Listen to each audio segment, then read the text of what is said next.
It is said that in one of the ancient times there was a judge called Zahran. God glorified him for his intelligence, cunning, and wisdom in restoring rights to their rightful owners and providing relief to the oppressed. As soon as possible, he solved the most difficult case to which he was exposed. The first issue. It is said that two men were next to each other.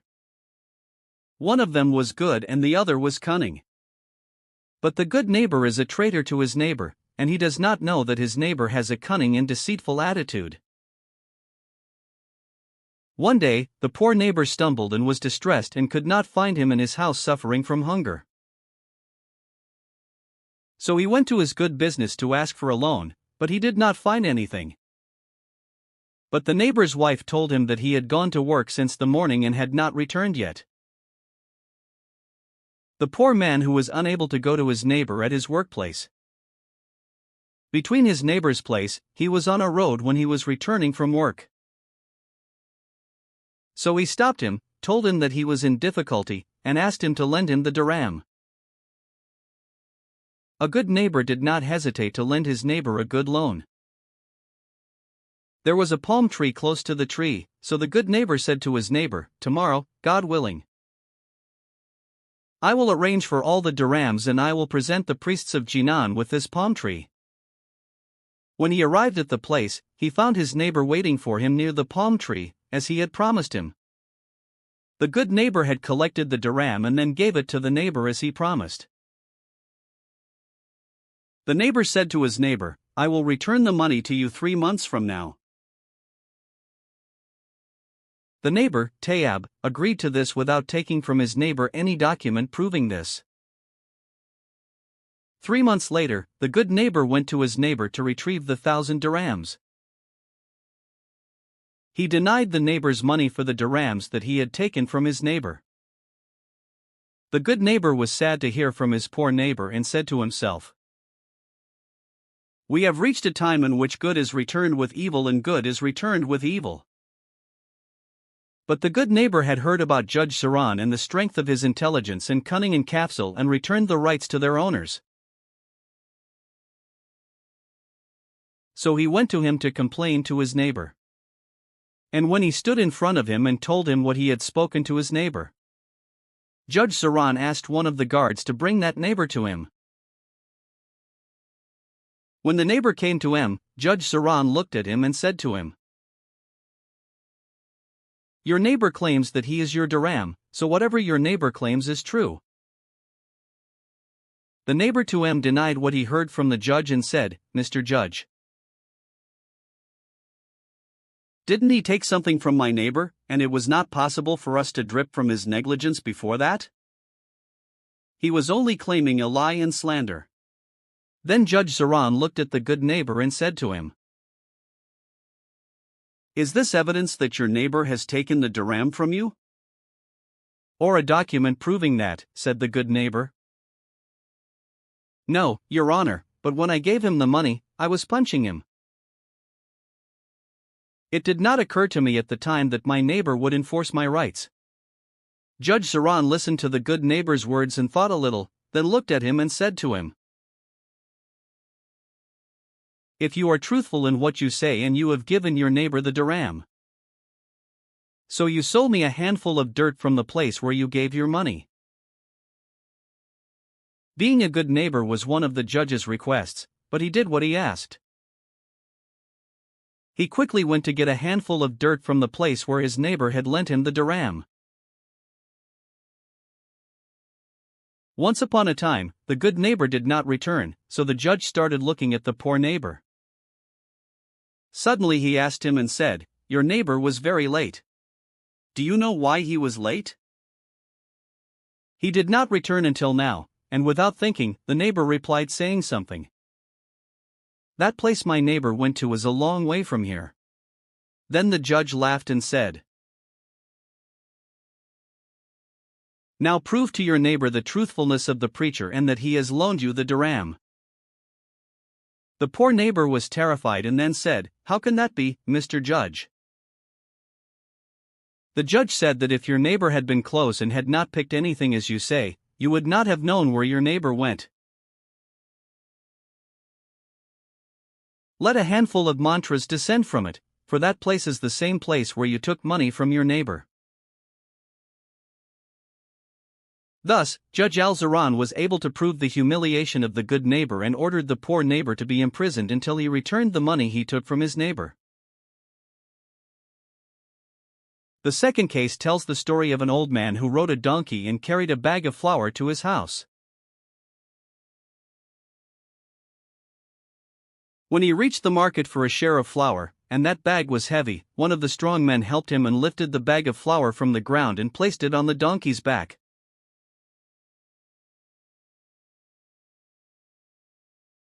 Then the man rode his donkey with a bag of flour in front of him, and we set off for his house. On the way back, the donkey stumbled over a sack of flour on the ground.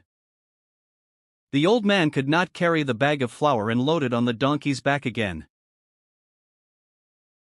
While he was like this, he was a young, strong man, but he was weak, so he looked at a man and said to him, "What is standing here?" "An old man." The man said to the young man, "I went to the market and bought a bag of flour." While he was returning home, the donkey tripped over a sack of flour on the ground, and he was not able to carry it on the donkey's back a second time. The young man said that I could carry that bag and put it on the donkey's back a second time.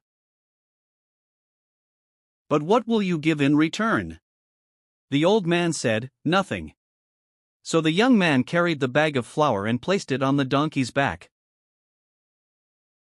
Then the old man rode behind the bag of flour, and when they were leaving, the young man said, "Where are we going, old man?" The man said, "I will go to his house." The young man said, "Why do you grow a sheep?" The old man said, "Am I not going to return my ram?" The young man said, "It is too good to lie, old man." The old man said, "I hope I understand what you mean by this." The young man said, "When I picked up the bag of flour for you from the floor and asked you what you would give me in return for that, you said, 'Nothing, and I want nothing.'" You scolded him.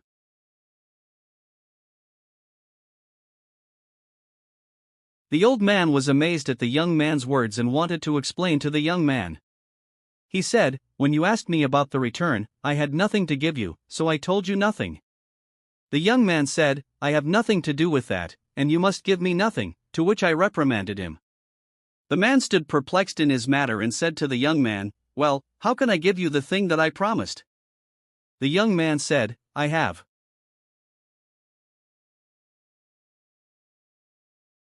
I told you there is nothing to do with that, and I must take them and scold him."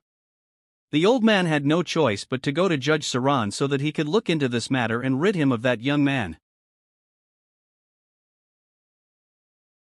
The old man and the young man went to Judge Zahran, and when they stood in front of him and told him their story, Judge Zahran's story is similar to this story. He looked at the old man and said, "You are a fool of a man. You promised the young man nothing in exchange for him carrying for you a bag of flour on the donkey's back." The old man, Namia, said, "Mr. Judge, that is it." He looked at the young man and said, "And you now want what you want. And that old man came back to you." The young man said, "Namia, Mr. Judge, he is that man." Then Judge Zahran knew that this young man was characterized by arrogance and triviality. He thought for a while, so he ordered one of the guards to remove the donkey and carry him to the courtroom. Jeb al-Hadran prepared for this, and no one knew what he wanted the judge to do, but al-Hara went and brought the donkey, and he had to iron flour, and he stood before the judge.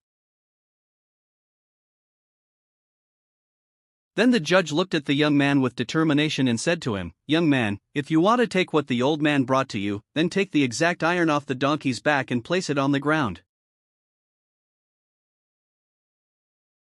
The young man did what the judge asked, and Sakbi took you off the donkey and placed him on the ground. Then the judge said to the young man, "Then lift the small iron from the ground and place it on the donkey's back again." The young man did what the judge asked and picked up a small iron from the ground and placed it on the donkey's back. The judge said to a young man, "What did you find while bagging the flour when you picked it up from the ground?" and I put him on the donkey's back." The young man said nothing, and the judge laughed. He said to a young man, "Then take it. This is what the old man promised you," and so the judge was able to do so. Zahran told the young man to drink from the same cup from which the old man drank.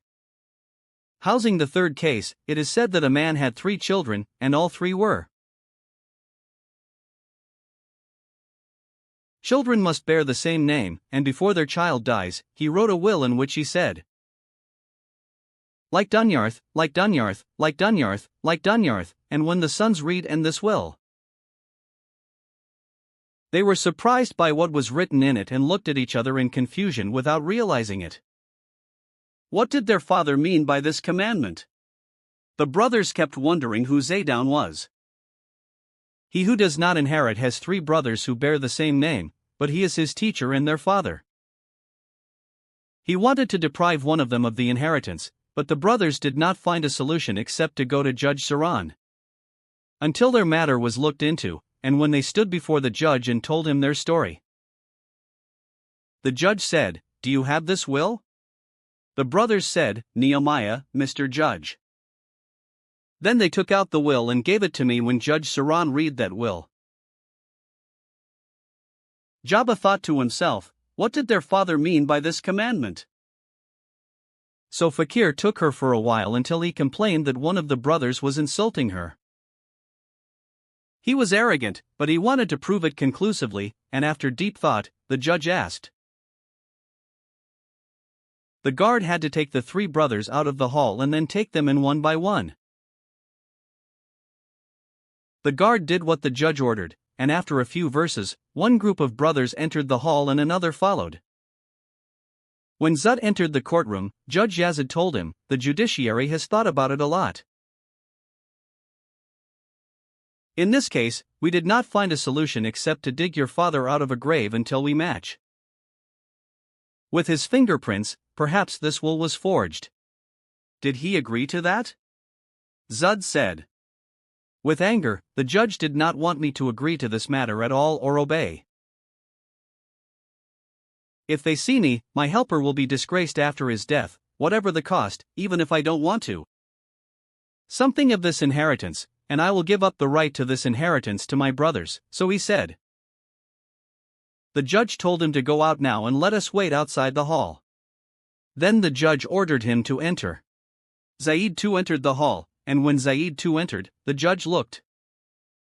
He came to me and said to him, "Yazid, the judiciary has thought about this case a lot.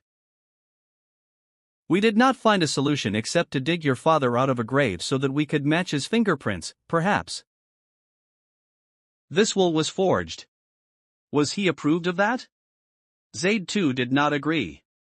He also responded to this matter and told the judge that I do not want any of this. The inheritance, and he also wanted to give up his right to the inheritance to my brothers, so he said. The judge told him to go out now and let us wait outside the hall. Then the judge ordered him to enter. Zaid too entered the hall, and when Zaid too entered, the judge looked at me. Yazid told him, "The judiciary has thought about this case a lot. We did not find a solution except to dig your father out of a grave so that we could match his fingerprints, perhaps. This will was forged. Did he agree to it then?" Zaid 3 said.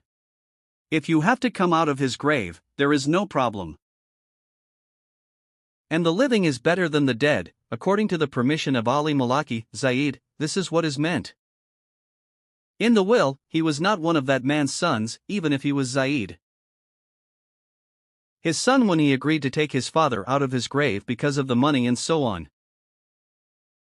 The judge was able to identify any of the brothers to insult that man after that.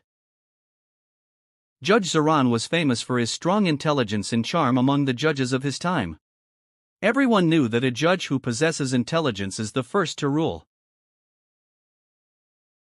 To differentiate between the oppressor and the oppressed, and that the oppressor cannot deceive the judge. The wise cannot escape punishment, and thus the oppressed can. To really take it.